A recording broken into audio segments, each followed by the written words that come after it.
What is going on, Henry? This is Darius from Auto Fair Nissan here, and today we're going to be taking a quick look at this 2023 Leaf SV Plus. Let's check it out.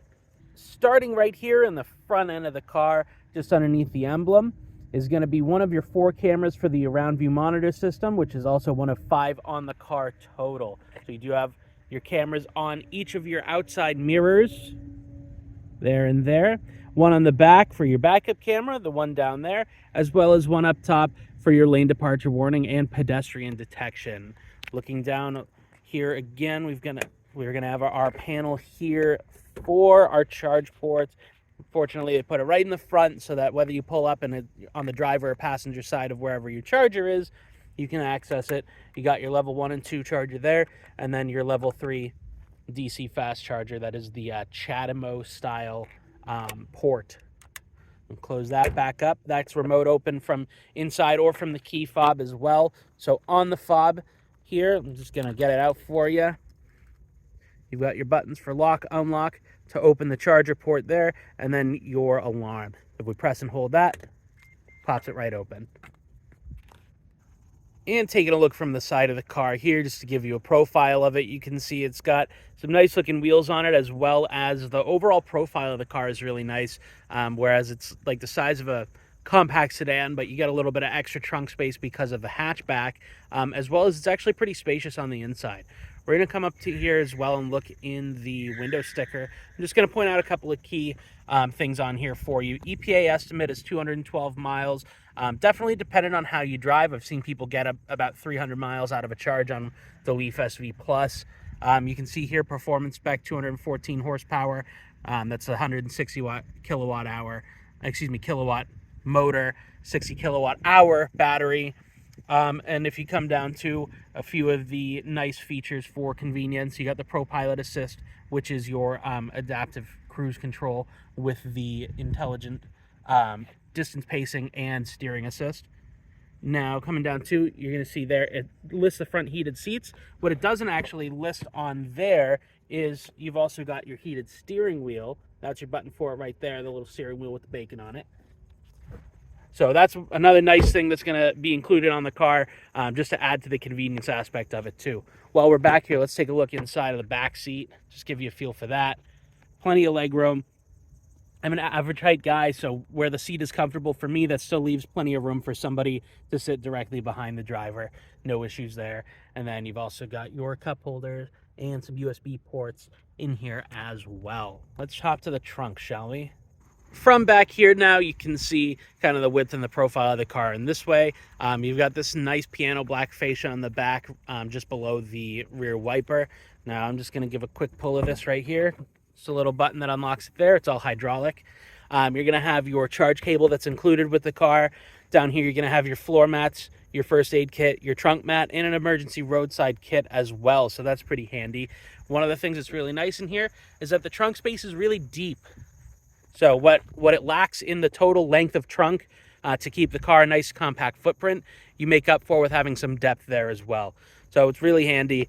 You can also do an accessory option here. This little nub and rail there is going to be for a rear cargo shade that you can put on here just so that nobody can see into the trunk space if you have any kind of valuable stuff back there. And to close this up, we do have a handle up there, but we can just give this a pull down, locks right back into place. Getting ready to get into the driver's seat here, I did want to just point out a couple of little niceties. You do get the full 10-way power driver's seat, as well as your seat itself. It's really cool. I really love the pattern on here, the kind of blue, gray, and black contrast stitching. Just adds a little bit of look to it. Beats just having plain, dark gray or black throughout the whole thing. So you get this awesome blue contrast stitching throughout the car, on the seats, on the console, all that good stuff, as well as even here on the door. So it just adds a little bit of styling touch.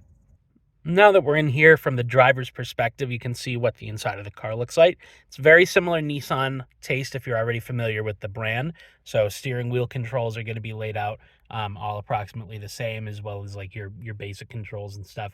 Few differences that we'll kind of touch base on as well. But in basic, you're going to have your controls for your advanced drive assist display all right here. Music controls here as well. That intelligent cruise control is going to be down here. This blue button is for Pro Pilot Assist. Then you can set, resume, and adjust your speed with those buttons. cancel right there. And then this button here is going to change your following distance.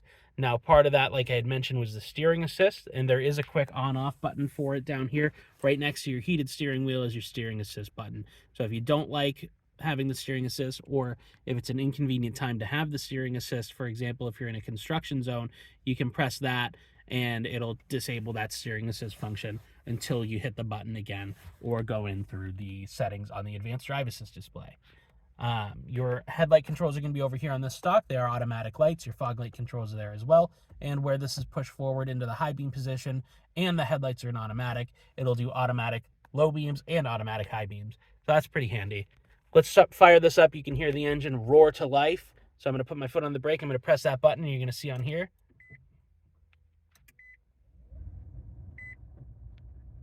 Listen to it purr.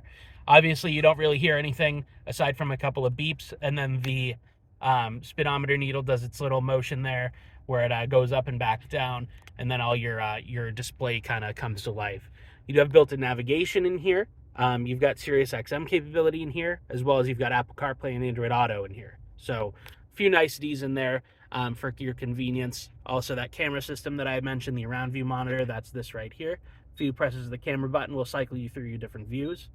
So that's pretty nice. Also, when you're in reverse, it'll come up with the backup camera automatically. Down here in your climate controls, you're going to have your temperature adjustment, fan adjustment, then all your modes. What's nice in here is that you do have controls specifically for heat and AC. You can turn them on or off. So if you have both of these off, it's just going to blow regular, neutral temperature air through here. So you can adjust that kind of as needed. And that will have an impact on your range as well. So if you can avoid using them, it'll help maximize that range that you're going to get out of your charge.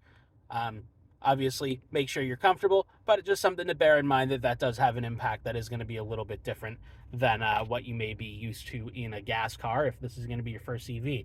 Just to show you there too, so like right now, with the heat on, or if I switch to the AC, trust me, I'm pressing the button, but you see the mileage there. It shows 179 miles to empty. If I turn those off, it goes up to 220. So that does make a pretty sizable difference as far as, your actual range. So like I said, if you can, avoid using it at some points, that will help you out in the range department as far as the energy that you're consuming. But fortunately, you do have on here on this left-hand side, instead of a traditional tachometer for engine RPMs, you've got that meter for power, and everything that's on the left side of that line for eco is going to be when you're regenerating energy through braking. You've also got one thing here to help you as well, the e-pedal. If we use e-pedal, which when we turn on e-pedal, you're going to see right there below park, we'll go to blue, it'll say e-pedal instead of e-pedal off.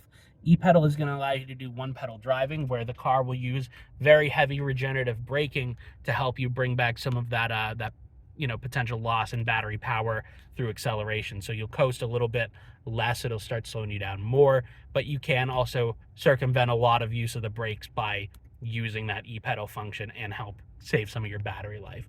So it's pretty cool stuff. Between that and using eco mode and using what you see here is the B mode when you go to drive twice, basically. So with the palm shifter on here, it would be drive, B mode, and up here on the dashboard, it'll cycle through as you change those or go back to park just by pressing the button right on top. The B mode will help with your regenerative braking as well. Reverse on here, nice and easy. We're just going to bring it up or over and up for reverse. And the camera will pop up. You might be able to hear that little noise that it's making. That's just so that people can hear you backing up. But shifting on here is very easy. Drive, reverse, park, very, very straightforward.